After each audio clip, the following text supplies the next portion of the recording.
The first knock came just after midnight. Sharp, deliberate, and from inside the walls. No one was there. Then the bed began to move. Not a creak, not settling wood, but something pushing, dragging, as if unseen hands had taken hold. By morning, the family would leave the house. But whatever was inside did not leave with them.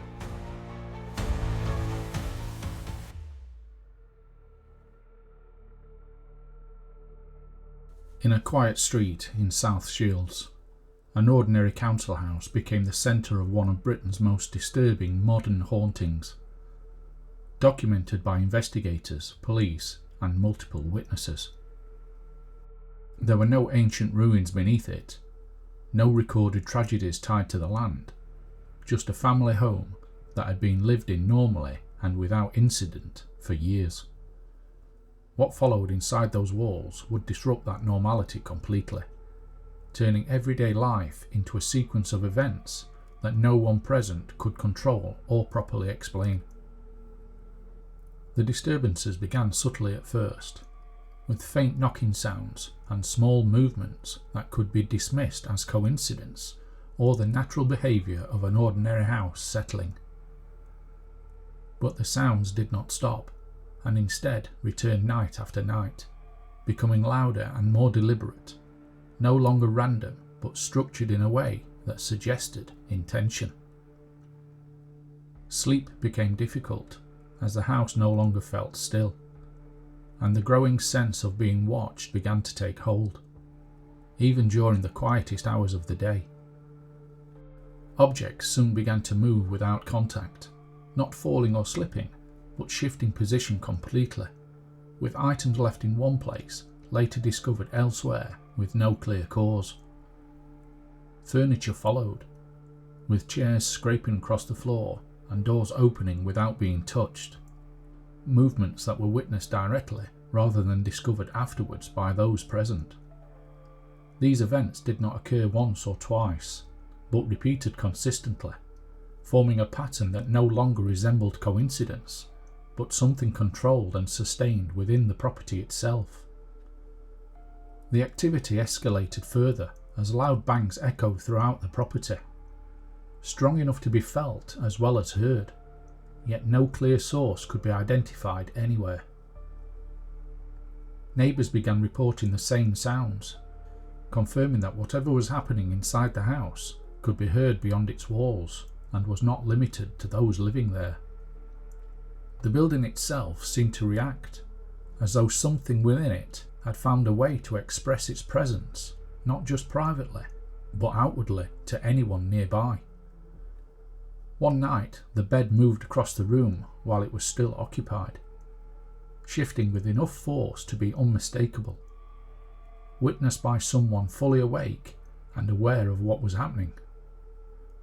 There was no visible cause or mechanical explanation, only movement that should not have been possible, experienced directly rather than inferred or discovered after the event had ended. This marked a clear change in the nature of the disturbances, shifting from unexplained sounds to physical interaction, where something unseen could affect the people inside the house directly. Attempts were made to explain the activity through structural faults, plumbing issues, or environmental causes, each possibility considered carefully before being ruled out as events continued.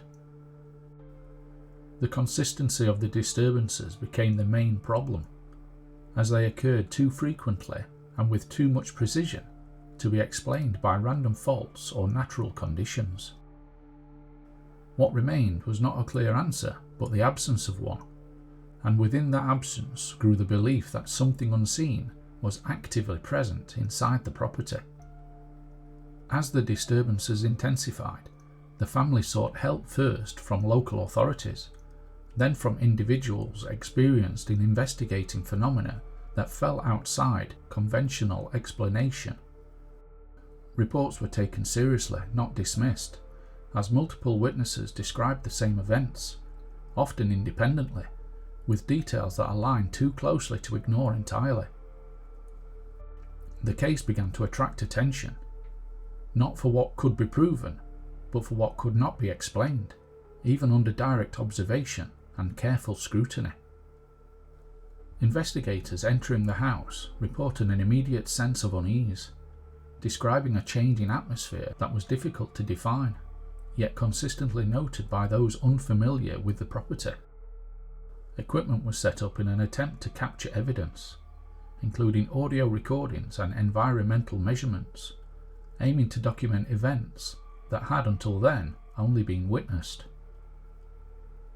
The results did not provide clear answers, but they reinforced one consistent conclusion: that something was occurring inside the house that could not be easily dismissed or explained. Knocking sounds were recorded during investigations, often following patterns that appeared responsive, with sequences that suggested awareness rather than the random behaviour of an ordinary environment. At times, the sounds seemed to answer questions directly, raising the possibility that whatever was present was not only active, but capable of reacting to those inside the house. This shifted the case further, from unexplained disturbances to potential interaction, introducing the idea that the presence within the house may have been aware of those around it. Physical disturbances continued during investigations, with objects thrown across rooms, doors slamming without warning, and furniture moving while witnesses were present and actively observing the environment. The activity did not remain in one place, but appeared throughout the house, moving between rooms as if following attention or responding to where people were gathered at the time. Any sense that the phenomena could be contained disappeared, replaced by the understanding that whatever was responsible could move freely and act without restriction within the property.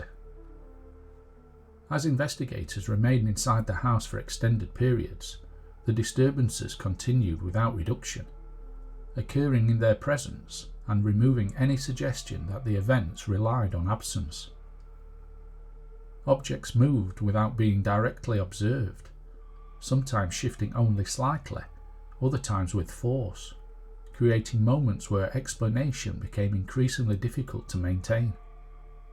These were not brief incidents but sustained occurrences, taking place over time, reinforcing the impression that whatever was responsible remained active and consistent within the environment.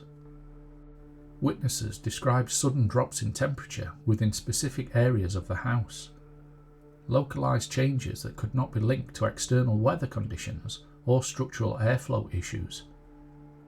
These cold spots appeared without warning and often coincided with other activity, suggesting a pattern rather than coincidence, noticed by different individuals at separate times. The environment itself began to feel altered, as if certain areas within the house carried a different presence, one that could be sensed even before any physical disturbance occurred. Unexplained shadows were reported moving across walls and doorways, shapes that could not be traced to any physical source, observed briefly before disappearing without leaving any evidence behind. These sightings were not constant, but occurred often enough to be noticed repeatedly, adding a visual element to what had previously been experienced through sound and movement. For those inside the house, this introduced a new level of concern, as the disturbances were no longer just physical, but something could be seen, even if only for moments. Some witnesses reported hearing voices within the property, faint at first, then clearer, though never fully distinct, as if spoken from a distance or through the structure itself. Attempts were made to identify the source, checking adjoining properties and external areas, but no explanation was found that could account for what had been heard. These experiences reinforced the idea that the disturbances were not limited to movement, but extended into sound that suggested something more complex than simple physical disruption. At times, the activity appeared to respond to specific individuals, increasing when certain people were present and reducing when they left, creating a pattern that was difficult to ignore. This behaviour suggested focus rather than randomness, as if attention was being directed rather than distributed, with particular people experiencing more intense disturbances than others. Such patterns led investigators to consider whether the phenomenon was centred on the environment alone or connected in some way to those within it. Efforts were made to document the events under controlled conditions, with observers positioned in different rooms and continuous recording devices left active throughout the night. Despite these measures, the activity remained unpredictable, occurring at moments that could not be anticipated, sometimes avoiding direct recording while still being clearly witnessed. This inconsistency made the case more difficult to define, as evidence existed, yet rarely in a form that could provide a complete or definitive explanation. As the investigation continued, the strain on those living in the house became increasingly clear, with sleep disruption and ongoing stress affecting daily routines and overall well-being. The inability to predict when the disturbances would occur created a constant state of tension, where even silence no longer felt safe or reassuring. The house had changed from a place of stability into one of uncertainty, where normal life was gradually replaced by anticipation of the next unexplained event. Eventually, the decision was made to leave the property, as the intensity and persistence of the activity made continued occupation increasingly difficult for those involved. This was not a sudden choice, but the result of sustained experience, where the accumulation of events had reached a point that could no longer be managed. Leaving the house did not provide immediate relief, as the question remained whether the activity was tied to the location or something that could continue elsewhere. After the property was vacated, reports suggested that some level of activity continued, though less frequently, raising questions about whether the presence remained within the building itself. Investigators returning to the location noted a change, not an absence, but a reduction, as if whatever had been active was no longer expressing itself in the same way. The shift did not resolve the case, but added another layer, suggesting that the phenomenon may not have been entirely dependent on continuous human presence. Attempts to identify a cause through historical research into the property and surrounding area produced no clear explanation that could account for the scale of the disturbances. There were no confirmed events linked directly to the house that would suggest a traditional haunting, leaving the origin of the activity uncertain. This absence of historical context made the case more difficult to categorise, as it lacked the narrative often associated with similar reported phenomena. The South Shields case became known amongst investigators as one of the more compelling modern examples of poltergeist activity documented within the United Kingdom. It was not defined by a single dramatic event, but by the consistency and range of disturbances experienced over time by multiple witnesses. This combination of factors gave the case a level of credibility that ensured it would continue to be discussed long after the events had ended.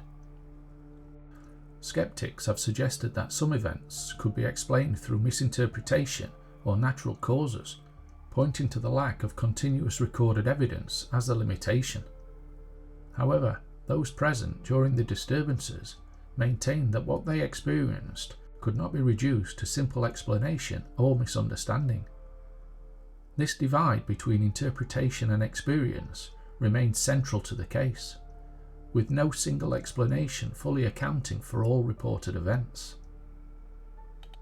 For those who lived through it, the case was not a theory, but a series of events that affected them directly, altering their sense of safety within their own home. The physical nature of the disturbances meant that the experience could not be dismissed easily, as it involved direct interaction rather than distant observation. Even after leaving the property, the memory of those events remained, shaping how the experience was understood and remembered over time. Cases like the South Shields continue to raise questions about the nature of poltergeist phenomena and whether they are tied to location, individuals, or factors not yet understood. The lack of clear cause does not reduce the impact of the events, but instead leaves them open to interpretation, with each explanation unable to fully account for every detail. What remains is a documented sequence of disturbances that resist simple classification, existing between explanation and uncertainty. The house in South Shields still stands, outwardly unchanged, with no visible sign of what once took place within its walls during that period of intense activity. There is no clear evidence that the disturbances continue today, yet the events recorded there remain part of its history, acknowledged but not fully understood. Perhaps the true weight of the case is not what was seen or heard, but the fact that for a time, something within that house refused to remain still.